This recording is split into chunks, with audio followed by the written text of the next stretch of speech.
Salam à tous les amoureux de Première Ligue, très heureux de vous retrouver. On enchaîne dans cette grosse période du mercato. On se régale et vous me régalez car on approche des 40 000 abonnés la famille. Donc tous ceux qui ne sont pas encore abonnés, faites-moi ce gros kiff. C'est qu'un clic pour vous et c'est énorme pour moi. J'espère qu'on pourra atteindre les 40 000 abonnés avant la fin du mercato. Et pour tous les Blues qui cherchent à s'offrir le fameux maillot champion du monde, n'oubliez pas que vous pouvez vous rendre sur Max Maillot. Le lien est en description. Et avec le code promo FrenchPL10, vous avez 10% de réduction et vous soutenez la chaîne. Donc merci beaucoup à tous ceux qui passeront par Max Maillot en utilisant mon code promo. Nous, on est parti pour la vidéo. Let's go! Aujourd'hui, on est là pour parler de Xavi Simons. Je vous ai préparé une vidéo très sympa. Si vous kiffez le contenu, surtout, n'hésitez pas à liker. Au moment où je tourne la vidéo, le Here We Go n'est toujours pas tombé. Si c'est le cas, avant que je sorte la vidéo, évidemment, je vous afficherai le tweet. Nous, on est parti pour la présentation du joueur, 1,79, 22 ans, néerlandais ou hollandais comme vous voulez. Déjà 28 sélections à 22 ans, c'est plutôt fort. C'est plus ou moins un titulaire dans l'effectif des Pays-Bas, déjà 5 buts. Valeur Transfermarkt à 70 millions d'euros. J'ai pas encore le Here We Go, mais j'ose espérer que Chelsea va le signer pour moins que sa valeur Transfermarkt, autour de 60-65 millions d'euros. Ça pourrait dépasser ou atteindre les 70 millions d'euros, bonus compris, à voir, on verra bien. Milieu offensif, polyvalent, droitier, ce fameux profil qu'on cherche depuis un moment. Au niveau de son parcours, comme vous le savez sûrement, on est sur un joueur qui a passé un bon moment à la Masia avant de se faire recruter par le PSG. Ensuite, il est passé par les équipes jeunes de Paris avant de se faire prêter au PSV Eindhoven, là où il a explosé et c'est clairement là où moi je l'ai découvert. Ensuite, le PSG l'a prêté à Leipzig. Leipzig, il l'a acheté la saison suivante. Et aujourd'hui, Leipzig le vend à Chelsea. Concernant l'historique des blessures, comme on le voit, c'est très positif. Il n'a qu'une seule blessure en carrière professionnelle, une blessure à la cheville, mais qui peut-être peut avoir des conséquences dans son jeu, comme on va le voir juste après. En termes de salaire, on a un joueur qui gagne à Leipzig 115 000 euros par semaine. Quand on voit au-dessus la grille salariale des joueurs de Chelsea, bon, déjà, on a Cole Palmer, qui gagne 150 000. Je ne sais pas combien va lui donner Chelsea, mais c'est compliqué de justifier de donner un salaire plus élevé que Palmer. Donc je pense qu'il serait autour de 145 000 euros par semaine. On va maintenant faire un petit peu marche en arrière et faire un focus sur ses 3 dernières années professionnelles, ses 2 années à Leipzig et la saison au PSV où il a explosé. Comme on le voit ici au PSV, en 22-23, il avait donc sur la saison 19 et 20 ans, lui qui est du mois d'avril. Au niveau de sitemap, on peut voir qu'il a été numéro 10 cette saison-là, très influent dans le jeu, à droite, à gauche, dans l'axe, il était partout. Il était vraiment au-dessus du lot avec 19 buts et 8 passes décisives. Il y avait quand même 4 pénaltys et il a fait une saison pleine de 2820 minutes. Au niveau des stats importantes, on peut voir qu'il tirait pas loin de 3 fois par 90 minutes avec 1,1 tir cadré par match. C'est plutôt correct. 9 grosses occasions manquées, c'est pas beaucoup pour un joueur qui a joué autant de minutes et qui a été aussi influent offensivement pour son équipe. Le taux de conversion est excellent, 20%. 11 grosses occasions créées, c'est aussi très bon. 1,7 passes clés par 90 minutes, c'est bon aussi. 53 touches par match avec moins de 14 pertes de balles, c'est aussi bon. Dribble réussi, 2 par 90 minutes avec un taux de réussite de 57%, c'est aussi excellent. Et on voit également qu'il provoque beaucoup de fautes par match avec 2,3 en moyenne. Passons maintenant à sa première saison à Leipzig. À 20 ans, il va découvrir le haut niveau avec l'un des 5 grands championnats. Ici, il ne sera plus numéro 10, mais beaucoup plus dans le demi-espace gauche, sa zone de prédilection. On a moins de buts avec 8 réalisations, dont 2 pénaltys. Par contre, on a 11 assists en 2673 minutes. Au niveau des stats importantes, j'ai laissé en blanc les stats qui ont stagné par rapport à la saison précédente, en vert les stats qui se sont améliorés et en rouge les stats qui se sont dégradés. Donc il tire un peu moins par 90 minutes, mais le ratio est quasiment le même. On a 5 grosses occasions manquées, c'est moins que la saison précédente et c'est un excellent chiffre. Par contre, son taux de conversion a terriblement chuté, surtout parce qu'il a tiré de beaucoup plus loin. Et c'est assez normal pour un joueur qui joue un peu plus excentré sur le côté gauche. On le voit aussi dans la hitmap par rapport à la saison précédente. Il a touché de moins de ballons dans la surface, ce qui veut dire qu'il a tiré de plus loin aussi. Donc que son taux de conversion baisse, c'est logique. Après 10%, pour un joueur excentré, c'est pas catastrophique, mais c'est pas bon, quoi. Ensuite, il a considérablement boosté ses stats en création avec 14 grosses occasions créées, c'est vraiment beaucoup, et 2,5 passes clés par 90 minutes. Là, on rentre dans des stats qui sont assez élites quand même. Au niveau des touches de balle, on voit quasiment 63 touches par match, c'est beaucoup, donc il est très influent dans le jeu de son équipe, alors que c'est sa première saison au haut niveau, c'est vraiment pas mal. Et au niveau du ratio perte de balle, c'est plutôt bon. Au niveau des dribbles réussis, 2,6 par 90 minutes, 60%, là c'est vraiment des stats élites. C'est hyper impressionnant pour un joueur qui arrive à 20 ans dans dans un championnat qui est quand même assez relevé, même si on est d'accord, hein, c'est un championnat avec des espaces et où c'est assez facile de dribbler pour un joueur qui a un minimum technique. Et on a toujours beaucoup de fautes provoquées par match avec 2,2 en moyenne.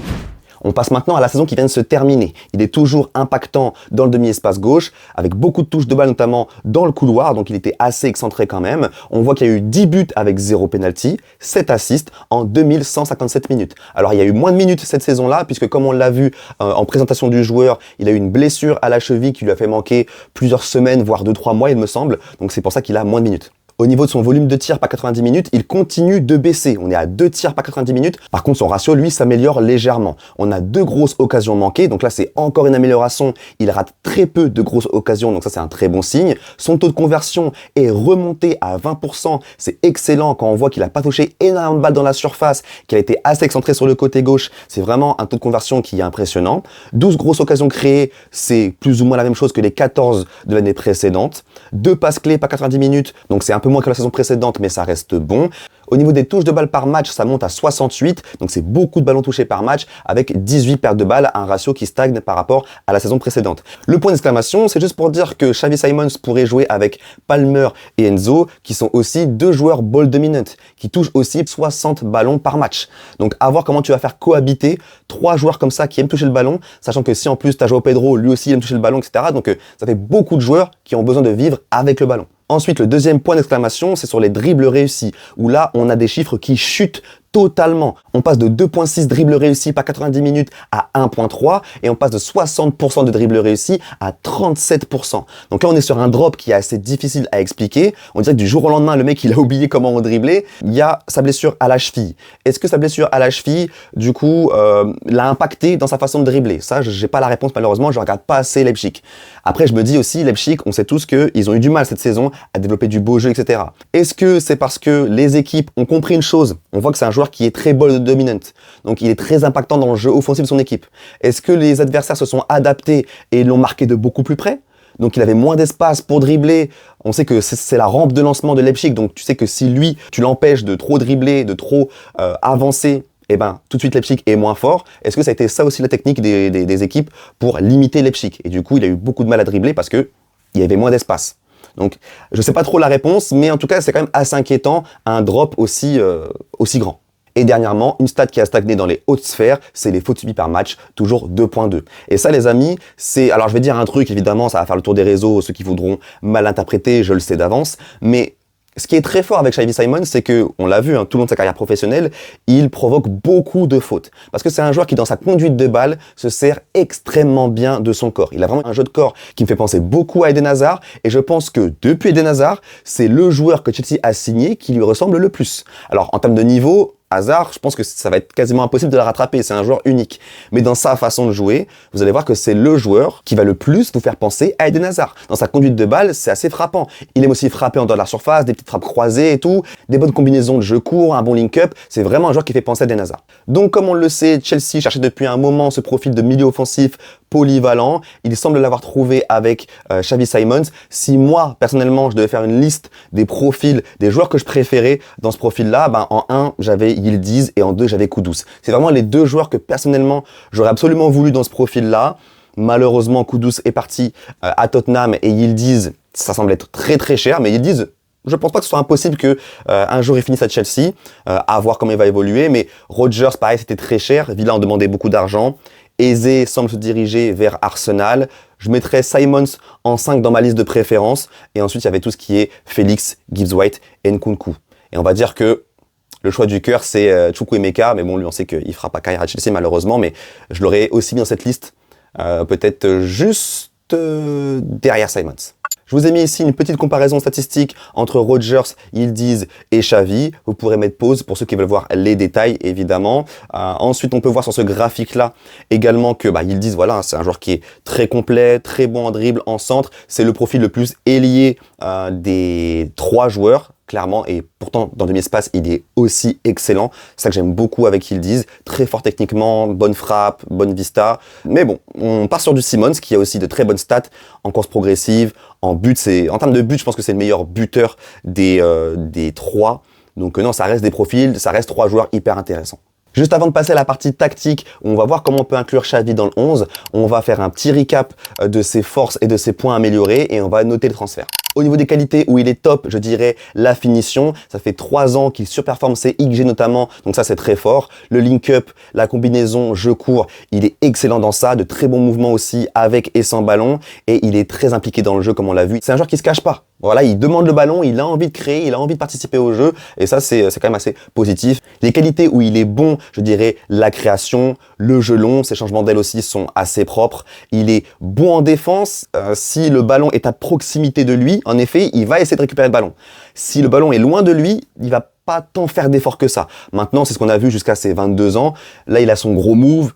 À Chelsea, en Première Ligue, il a le coffre pour courir, etc. Je pense qu'il fera plus d'efforts désormais et il a les capacités, notamment pour bien récupérer les ballons, etc. Le jeu aérien, pour un joueur de sa taille, 1m79, c'est plus que correct et il est volontaire. Physique, puissance, alors j'ai mis bon parce qu'en soi, il se blesse pas beaucoup et c'est un joueur qui résiste bien, qui absorbe bien les contacts notamment, mais c'est pas vraiment le joueur puissant comme un ailier. Au début, je pensais vraiment qu'il pouvait jouer ailier, vraiment jouer ailier. Mais dans le système de Maresca, je pense pas. Je pense pas qu'il soit assez puissant pour jouer ailier. Comme on le voit sur cette action, et on le voit assez souvent dans son jeu, on a l'impression qu'il prend le pas sur son défenseur, mais en vérité, même pas. Le défenseur revient vers lui assez rapidement et facilement. Et c'est souvent ça. Il fait très peu la démarcation avec son défenseur. Ça n'a rien à voir avec un Gittens ou un Madueke, par exemple. Donc, dans le système de Maresca, je le vois pas trop ailier.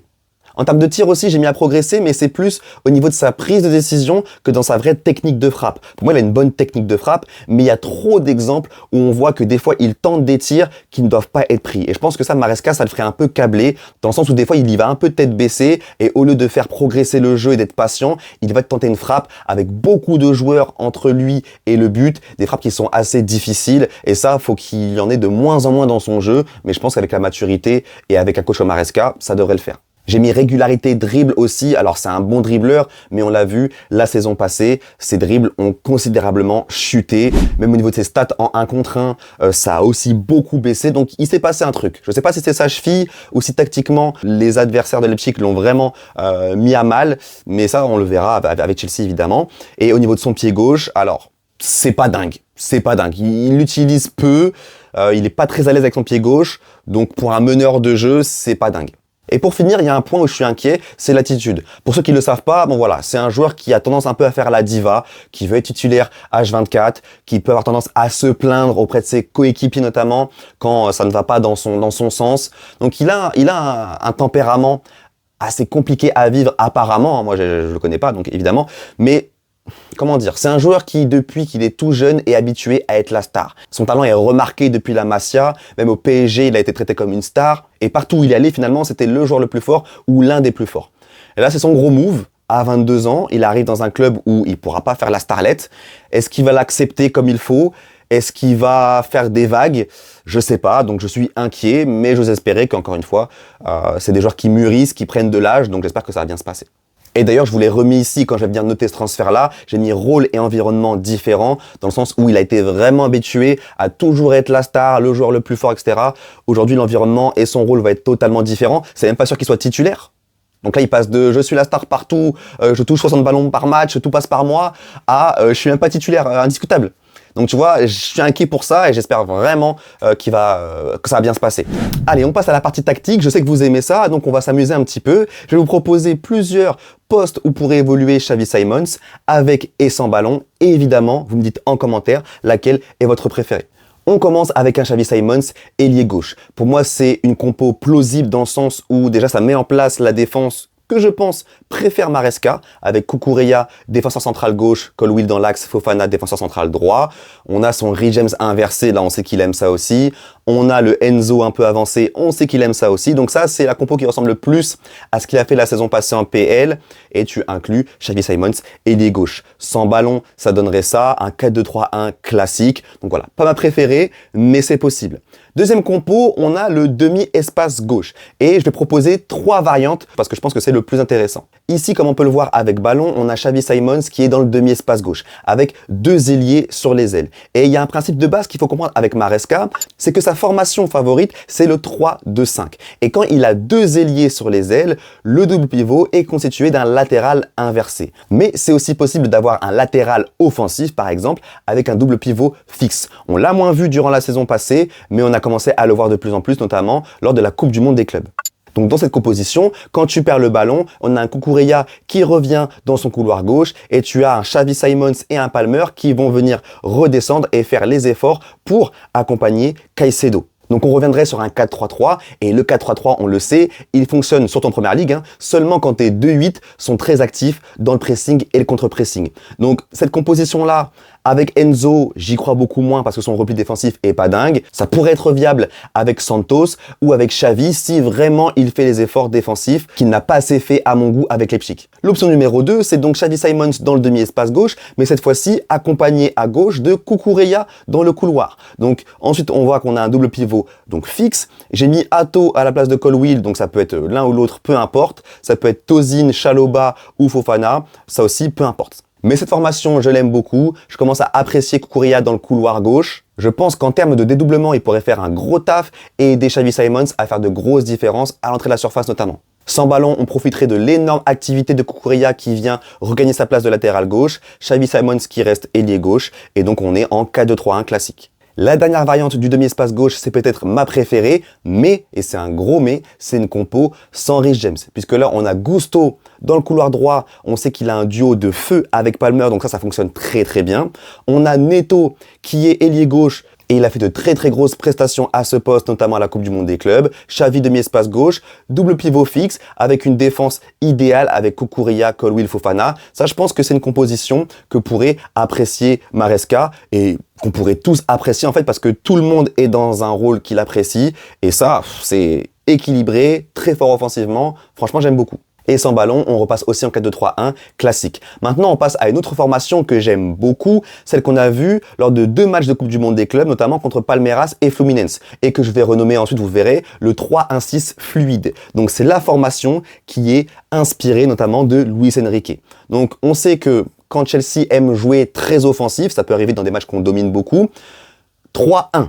Donc on a cette base en 3-1 avec Caicedo seul devant la défense. Et ensuite, tu as ces joueurs qui vont tour à tour venir décrocher près de Caicedo pour donner des solutions de passe et créer du désordre dans le pressing adverse. Lors de la Coupe du Monde des clubs notamment, on a pu voir donc du Enzo décroché, du Palmer décroché et aussi du Nkunku qui là serait remplacé par Xavi Simons. Et j'aime beaucoup cette compo car on pourrait avoir un Xavi Simons dans un rôle axial très offensif, très proche de la surface de réparation et c'est vraiment un de ses gros points forts car on peut le voir dans cette statistique les amis, passe dans la surface de réparation adverse. Sur la dernière saison, on voit c'est 93e pourcentile. Donc pour avoir une telle stat, c'est vraiment qu'on est sur un joueur qui a cette vista, qui a aussi cette faculté à donner des belles passes dans la surface, qui a cette finesse dans sa passe. Donc moi, je veux vraiment avoir Xavi Simons près du but comme ça, dans un rôle axial. Je pense que ça pourrait lui aller vraiment, vraiment très bien. Et d'ailleurs, cette stat-là, il faut savoir que c'est une meilleure stat que Cole Palmer. Cole Palmer a moins de passes dans la surface adverse par 90 minutes que Xavi Simons. Et donc dans ce 3-1-6 fluide, comme je vais l'appeler à partir de maintenant, sans ballon, on repasse aussi en 4-2-3-1. Dernière formation, juste pour le fun, mais pour moi c'est aussi important de la montrer. En fait pour moi, il faut aussi se mettre en tête que Xavi Simons, c'est pas le backup idéal pour Palmer, mais c'est un backup crédible à Palmer. Comme on le voit ici, une formation sans Cole Palmer, on pourrait avoir dans demi-espace des joueurs comme Xavi et Estevao, Gusto dans le couloir, Gittens à gauche, ça pourrait être vraiment, vraiment très intéressant. Avec un double pivot fixe notamment, comme moi j'aime beaucoup, mais comme on voit pas assez avec Maresca, et donc sans ballon, on est aussi en 4-2-3-1. En fait, je pense que cette saison, avec les matchs de Ligue des Champions et de Première Ligue qui vont être prioritaires et très importants, je serais pas étonné qu'en première partie de saison, les premiers tours de Carabao Cup et de FA Cup, Palmer ne les joue pas pour l'économiser pour les gros matchs de LDC et de PL. Donc on pourrait avoir des matchs sans Palmer, et avec Xavi Simons, tu as enfin un joueur crédible à mettre en son absence. Parce que normalement, quand il sort, c'est du KDH que tu mets, quoi. Donc c'est... Désolé pour lui, mais c'est vraiment pas dingue. Et là, bon, évidemment, j'ai mis des formations avec Xavi en priorité, mais tu as aussi du João Pedro qui pourrait totalement être titulaire. Donc, Il y a vraiment de quoi faire. Voilà les frérots, merci beaucoup de m'avoir suivi jusqu'au bout. Ne quittez pas la vidéo sans m'avoir mis en commentaire votre formation préférée en incluant Xavi Simons évidemment. Nous, on se retrouve très bientôt pour d'autres vidéos mercato et surtout le début de la saison qui va arriver. Ça va être incroyable. À très bientôt sur FrenchPL. Ciao.